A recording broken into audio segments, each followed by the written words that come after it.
selamat pagi. Selamat pagi. Apa kabar? Baik. Wah, puji Tuhan. Mereka itu senyum-senyumnya manis sekali ya.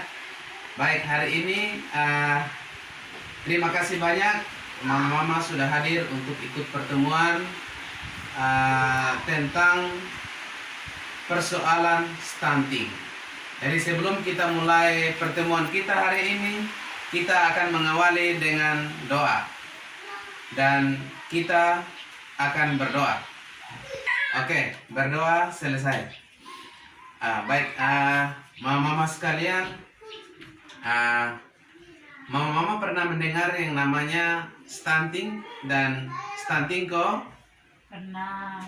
Oke, apa yang mama-mama masih ingat tentang stunting? Anaknya pendek. Oke, yang lain ada yang bilang anaknya pendek. Kerdil. Atau bahasa Kupangnya bilang apa? Kurus. Kurus, kerempeng. Yang lain lagi?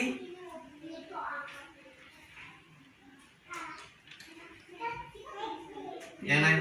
Tinggi Ya. badan tidak sesuai usianya. Tinggi badan tidak sesuai dengan usianya. Oh hebat, kita beri tepuk tangan dulu. Hebat, ini mama-mama hebat-hebat semua ini.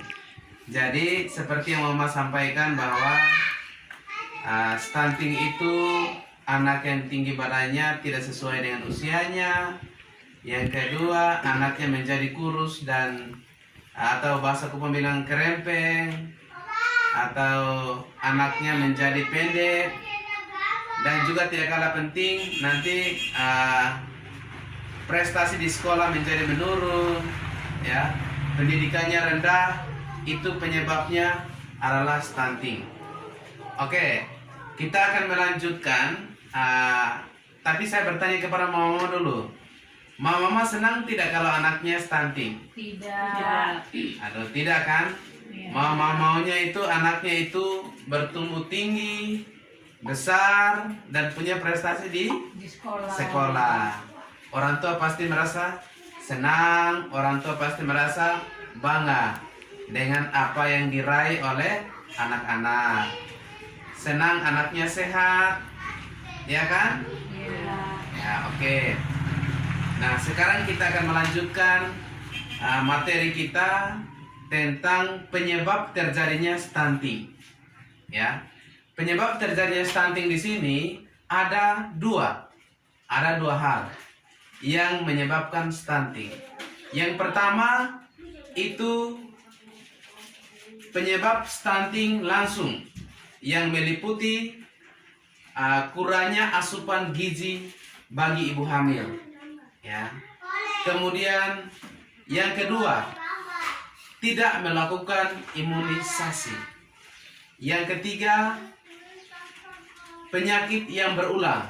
Nanti kita akan bahas, saya akan sampaikan atau kita akan diskusi sama-sama seperti apa ibu hamil yang kurang mengkonsumsi asupan gizi itu seperti apa. Ya, nanti kita akan bahas satu-satu. Lalu yang kedua, penyebab tidak langsung anak stunting, ya, yaitu kurangnya memberi rangsangan atau stimulasi kepada anak, ya, kurangnya rangsangan atau stimulasi kepada anak, kurangnya membersihkan diri, orang Kupang bilang membersihkan diri atau kebersihan diri dan lingkungan, ya. Nah, dua hal ini yang menyebabkan anak itu menjadi stunting, ya. Oke, mama-mama, saya akan membagikan mama-mama dalam bentuk kelompok untuk kelompok diskusi. Kelompok 1 berdiskusi tentang ibu hamil. Kelompok 2 berdiskusi tentang anak 0 sampai 6 bulan. Kelompok 3 berdiskusi tentang 6 bulan sampai 6 tahun. Ya. Oke, saya memberi kesempatan kepada kelompok 1 untuk memberikan memaparkan hasil diskusinya. Silakan Mama. Baik, terima kasih untuk waktunya. Di sini kami akan menyampaikan hasil diskusi kami. penyebab langsung stunting yaitu kurangnya asupan gizi, seperti kurang mengonsumsi daging, telur, buah-buahan, dan sayur-sayuran, susu, kacang, dan kacang-kacangan. Oke, terima kasih untuk kelompok 1. Oke, kelompok 2. Oke, kelompok 2 hasil diskusinya anak 0 sampai 6 bulan itu karena kekurangnya minum ASI. Yang kedua, sering minum susu formula. Wow, sering minum susu formula, kurang kasih ASI. Oke, terima kasih. Kita beri tepuk tangan dulu. Kelompok 3. Baik, diskusi penyebab langsung stunting meliputi 1. Kurang asupan gizi saat hamil, 2. Tidak imunisasi, 3. Penyakit berulang. Oke, terima kasih ya atas jawaban-jawaban presentasi yang sudah disampaikan. Memang benar bahwa mama-mama sudah mengetahui faktor yang menyebabkan stunting langsung itu seperti apa. Tadi ada yang bilang, oh tidak kurang makan makanan bergizi sejak hamil seperti daging, buah-buahan, sayur mayur. Kemudian bayi 0 sampai 6 bulan tidak memberikan ASI eksklusif tapi memberikan lagi susu formula. Terus yang ketiga, tidak melakukan imunisasi, tadi salah satu contoh yang sudah disampaikan. Nah, di sini sekali lagi saya mau sampaikan bahwa itulah faktor penyebabnya. Jadi ke depan mama-mama harus mulai rajin konsumsi makan makanan bergizi, buah-buahan, daging, kemudian sayur mayur. Terus tidak boleh memberikan susu formula kepada bayi yang masih berumur 0 sampai 6 bulan. Lebih banyak memberikan ASI eksklusif. Kemudian yang ketiga, mama-mama harus rajin pergi ke posyandu untuk imunisasi.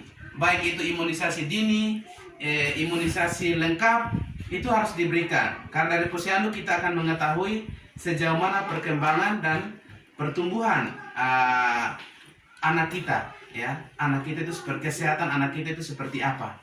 Jadi itu kita dapatnya dari posyandu. Ya, mama-mama bisa pahami? Bisa. Oke, itu tadi penyebab langsung. Oke?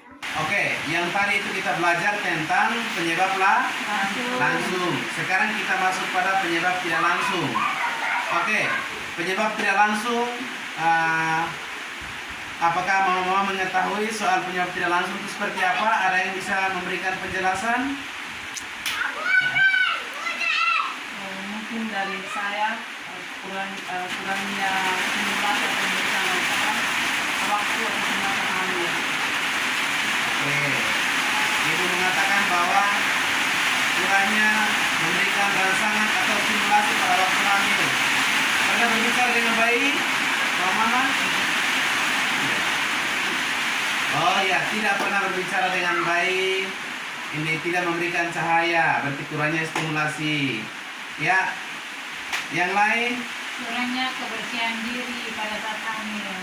Oh, kurangnya kebersihan diri pada saat hamil, jarang mandi. Ya, jarang mandi, tidak ganti pakaian berhari-hari. Ya, itu juga salah satu. Ya, mama yang lain? Kurang kesehatan lingkungan. Oh, kurang kesehatan lingkungan. Contohnya seperti apa? Buang air besar? Sembarangan. Sembarangan. Akhirnya apa? Anak menjadi diare. Oke. Yang menjadi kesimpulan kita pada pertemuan kali ini adalah baik itu penyebab langsung maupun penyebab tidak langsung. Yang pertama itu apa? Kurangnya asupan Gizi. kurangnya asupan gizi sejak ibu hamil sampai anak berumur 6 tahun. Dan itu akan menyebabkan anak stunting. Yang kedua, tidak melakukan tidak berkunjung ke posyandu. Itu kita tidak akan pernah mengetahui sejauh mana perkembangan pertumbuhan kesehatan anak kita.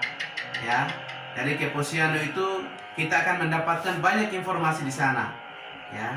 Kemudian yang ketiga, tidak membuang air pada jamban sehat atau BAB, buang air besar pada jamban sehat. Nah, itu akan menimbulkan banyak penyakit. Contohnya diare, itu penyakit menular. Kemudian dan itu penyakit itu akan berulang-ulang. Kemudian ispa, itu juga penyakit menular, infeksi saluran pernafasan. Kemudian yang keempat, tidak mencuci tangan pakai sabun dengan air yang mengalir. Nah, ketika tidak mencuci tangan, banyak kotoran atau virus itu akan menempel di tangan kita, sehingga pada saat ibu hamil konsumsi akan menjadi sakit, akan berpengaruh pada janinnya. Dan juga demikian anak umur 0 sampai 6 bulan ataupun anak 1 tahun sampai 6 tahun itu akan berpotensi mengalami sakit.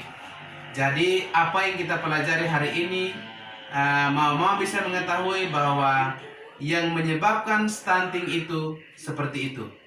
Jadi semoga apa yang kita pelajari hari ini bisa bermanfaat bagi mama-mama yang ada di tempat ini. Jadi pulang ke rumah masing-masing nanti bisa praktek di rumah ya, bisa ya? Bisa. Oke, terima kasih. Kita berikan tepuk tangan yang meriah untuk mama pagi ini.